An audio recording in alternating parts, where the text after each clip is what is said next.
Before he was a presidential candidate, And I've been saying for years, keep the oil, don't let them have the oil. before he was a reality TV star, You're fired. Donald Trump was a New York tabloid fixture. All through the 1980s, Trump was busy building something new, and it wasn't a skyscraper. Billionaire developer Donald Trump has put his name on a New York City hotel, shopping center, and apartment buildings, as well as a casino in Atlantic City.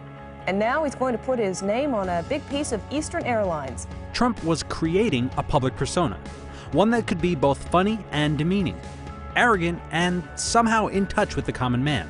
I sort of love and hate him at the same time. I mean, I think he has, a monumental ego. He comes off as being very, what's the word I'm looking for?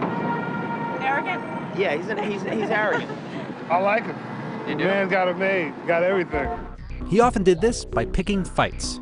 He said, I think Donald Trump is an artful liar. I think he is a greedy, vicious, and arrogant man. Well, I don't know, is that supposed to be a compliment or not? I'm not sure. He waged a years-long battle with New York City Mayor Ed Koch. I hope that New York City has a different mayor at some point, because I think Ed Koch is a total disaster. He's been a very bad mayor for the city. He helped launch a competitor to the NFL called the U.S. Football League, and then launched a lawsuit against the NFL when the USFL failed. The jury in the case delivered its verdict. It ruled the NFL did indeed monopolize pro football, but it awarded damages of just $1. And in one of his biggest fights of the 1980s, he went up against media mogul Merv Griffin in a fight over a casino in Atlantic City. People realize now that Merv made a bad deal. It's unfortunate that he's taken a fall, but he has taken the fall. Nothing much I can do about it.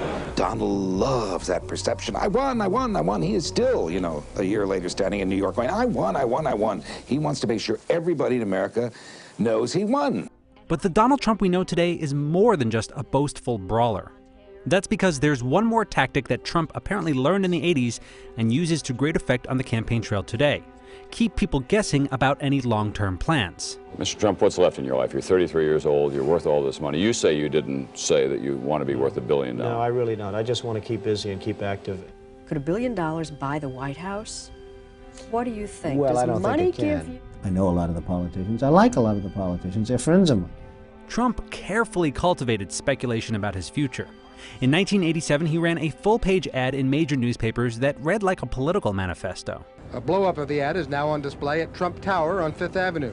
The ad was irresistible to the New York press, and the move kept Trump's name in the news. Trump has said quite seriously that he's a good enough bargainer to negotiate a nuclear disarmament treaty with the Russians. This is not a wealthy country. People think America, wealth, this and that. The Japanese are saying that. What a wealthy country. I mean, they're saying it and they're laughing.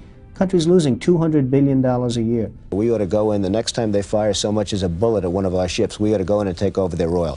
With each of these instances, Trump refined his playbook.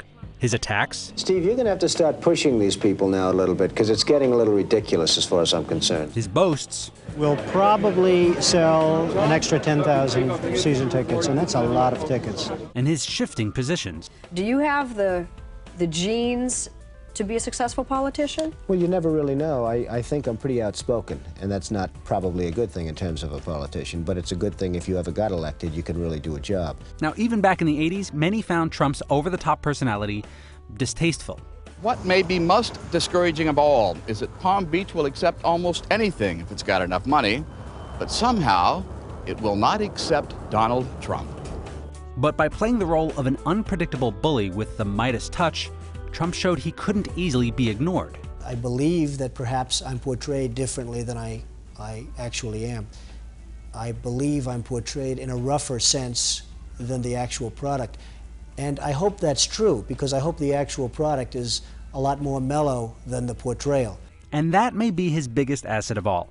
When people attack Trump, they reinforce the version of Trump that Trump wants people to see. And inevitably, that keeps Trump's name in the news. That doesn't matter because I'm not running for office. Hey, NBC News fans, thanks for checking out our YouTube channel. Subscribe by clicking on that button down here, and click on any of the videos over here to watch the latest interviews, show highlights, and digital exclusives. Thanks for watching.